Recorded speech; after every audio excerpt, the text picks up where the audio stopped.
میरी एक ही खाला थीं जो उम्मी की सौतेली बहन थीं और इन दोनों बहनों का कोई भाई न था। वालिद साहिब उम्मी को मैके वालों से मिलने न देते थे। जब तक नाना जिंदा रहे मेरी माँ का थोड़ा बहुत ताल्लुक मैके वालों से रहा, उनके बाद बिल्कुल खत्म हो गया। जब खाला अजमत की शादी हुई साल बाद हमारी नानी भी इंतकाल कर गईं। अब खाला का भी सिवाय उम्मी का और कोई रिश्तेदार ना रहा। वो उम्मी से बहुत मोहब्बत करती थीं, मगर अब्बाजान की सख्त मिजाजी की वजह से दोनों बहनों का एक दूसरे के घर आना जाना ना था। खालू सरफराज बहुत अच्छे आदमी थे। वो खाला अजमत से बहुत मोहब्बत करते थे। उनका अपना कारोबार था, घर में किसी शय की कमी ना थी। खाला बहुत खुश व खुर्रम जिंदगी बसर कर रही थीं। शादी के 4 साल बाद वो 2 बच्चियों की मां बन गईं। बड़ी लड़की का नाम शबाना और छोटी का दुर्दाना था। खाला खूबसूरत थीं। दोनों बच्चियां भी मां पर गई थीं, जबकि खालू भी वजी और खुश शक्ल थे। खाला की जिंदगी के इब्तिदाई साल अच्छे गुजरे, फिर जाने क्या हुआ कि खालू कुछ बारे दोस्तों की सोसाइटी में गलत रास्तों पर चल निकले। वो अक्सर कोठों पर रक्स व सरवर की महफिलों में अपना रुपया बेदरेग उड़ाने लगे।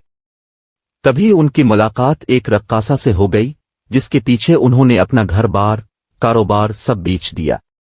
दौलत इतनी लुटाई के खाली दामन हो गए। उबारी साख और इज्जत खाक में मिल गई। साना है इस बाजार की औरतें तो सिर्फ दौलत से मोहब्बत करती हैं, तभी उर्फ आम में उन्हें मालजादियां कहा जाता है। जब तक दौलत मर्द का साथ देती है, वो भी उसे अपने कोठे पर जगह देती है।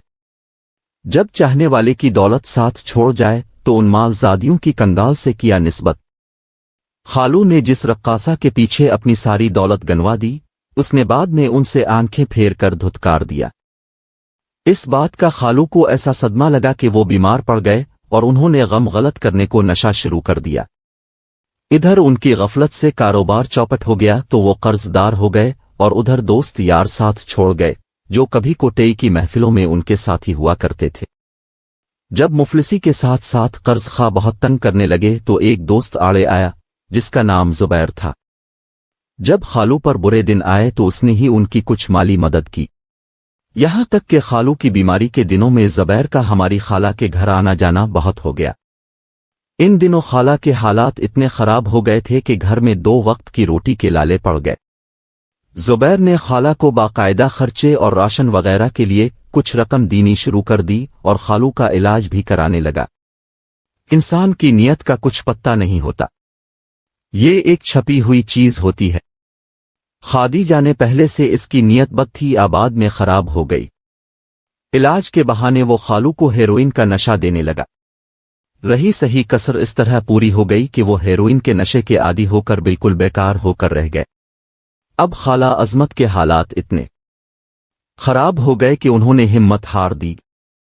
इन दिनों उनकी परेशानी इस दर्जा थी कि उनके पड़ोसी आकर उम्मी को कहते कि तुम्हारी बहन बहुत बुरे हालात में है, आप लोग उनकी तरफ खबरगिरी को जाइए।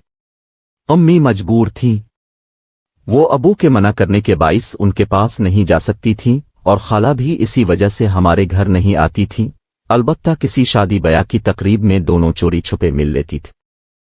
एक दिन खाला हालात से मजबूर होकर हमारे घर आ गईं। अबू को पता चल गया।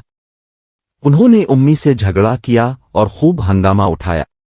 बोले कि एक बेगैरत नशाबाज आदमी के अहल खाना हमारे घर आना जाना रखेंगे तो लोग हमें क्या कहेंगे, कल को तुम्हारा बहनोई भी आ जाएगा। मैं ऐसे लोगों से कोई ताल्लुक नहीं रखना चाहता जो हेरोइन जैसी लत का शिकार होकर अपना घर बार और इज्जत बर्बाद कर चुका हो। वो तो अब भी नशा करके बाजार हसन की गलियों में पड़ा रहता है। हम ऐसे लोगों को अपना रिश्तेदार बताएंगे तो कौन हमारी औलाद से रिश्ते नाते करेगा। गरज अबू ने जमीन व आसमान एक कर दिया। तभी उम्मी ने खाला अजमत को अपने घर आने से मना कर दिया। इस दिन के बाद वो दोबारा नहीं आईं और न ही अबू जान के डर से हमसे राब्ता रख सके। जुबैर ने खाला जान की मजबूरियों से इस तरह फायदा उठाया कि माली मदद करके वो उनके घर का फर्द और उनका हमदर्द बन गया। वो उसे अपना मोहसिन समझकर इस पर एतबार करने लगे। इन दिनों शबाना की उम्र 16 और दुर्दाना की 14 साल थी। उनकी मां चार जानिब से दुखों के सैलाब में घर चुकी थी। जवान लड़कियों का बोझ और शौहर की ये हालत जबकि जरिया आमदनी कोई ना था। खाला ने मुकम्मल तौर पर ज़ुबैर को एक अच्छा इंसान समझते हुए इस पर तकिया कर लिया। 2 साल बाद नशे की ज़ियादती की वजह से खालू का इंतकाल निहायत कसमपुरसी की हालत में हो गया। ज़ुबैर ही उनको नशा मुहैया करता था। इनकी तजहीज़ व तकफीन भी इसी ने की। अब वो टूटा फूटा आसरा भी ना रहा। ज़ुबैर ने खाला से कहा, तुम्हारा शौहर जिंदा था तो लोगों के मुंह बंद थे, अब वो नहीं रहा तो मोहल्ले वाले मेरा तुम्हारे घर आना बर्दाश्त नहीं करेंगे। बेहतर है कि तुम मुझसे निकाह कर लो और मेरे घर चल कर रहो। खाला बेचारी अजब मुश्किल में गिरफ्तार थीं। अब तक इस शख्स का अच्छा सलूक उनके सामने एक मिसाल था। वो एक हमदर्द इंसान और उनके मरहूम शौहर का बावफा दोस्त साबित हो अलिफ था। मुसीबत के दिनों में उनका साथ दे रहा था, मगर उन्हें जमाने का खौफ भी था।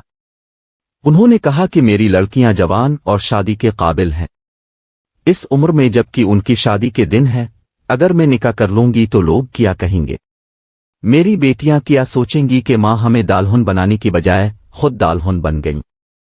जब तक तुम खुद किसी मर्द का तहफ़्फ़ुज़ हासिल न करोगी, तुम्हारी बेटियों की शादियां अच्छे घरों में नहीं हो सकती। जमाना बहुत खराब है। तन्हा औरत किस तरह इन फराइज़ से बगैर सहारे ओहदा बरआ हो सकती है? जरा ठंडे दिल से सोचो, मैं कब तक तुम्हारी इमदाद करता रहूंगा? इस तरह समझा बुझाकर ज़ुबैर ने उनको शीशे में उतार लिया और बकौल खाला झूठा सच्चा निकाह भी कर लिया।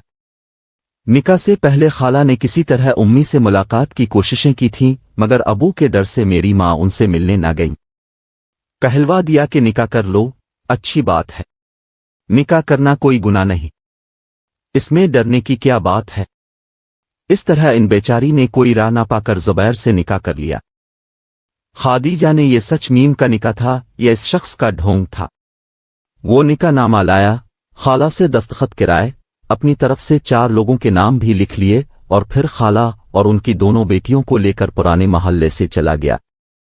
इसके बाद उनका कुछ पत्ता ना चला कि ये लोग कहाँ चले गए।